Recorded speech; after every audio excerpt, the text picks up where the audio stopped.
नंदुरबार जिल्ह्यातील मागील काही दिवसांपासून अतिवृष्टी होत असून हातातोंडाशी आलेल्या शेतकऱ्यांचे पीक हे मातीमोल झाले आहे। ठिकठिकाणी शेतात पाणी घुसले असून केळी, ऊस, पपई, कापूस, सोयाबीन, मूग, मका, उडीद हे सर्व पीक वाया गेले आहे। त्यात शेतकरी हा मोठ्या प्रमाणात कर्जबाजारी झालेला आहे। त्यांचे घर व परिवार कसा सांभाळावा हा सर्वात मोठा प्रश्न शेतकऱ्यांसमोर उभा टाकलेला आहे। त्यांचा संसार उघड्यावर पडला आहे। तरी नंदुरबार जिल्हा हा ओला दुष्काळ जाहीर करून शेतकऱ्यांना ताबडतोब 50,000 रुपये नुकसान भरपाई त्यांच्या खात्यावर जमा करण्यात यावी।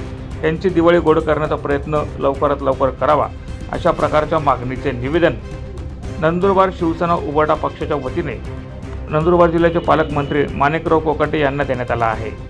यावेळी शिवसेना महानगर प्रमुख पंडित माळी, नाना पाटील, निंबा माळी, वासुदेव पाटील, चेतन पाटील, सुरेश काटे, युवराज माळी, निंबा पटेल व शेतकरी उपस्थित होते।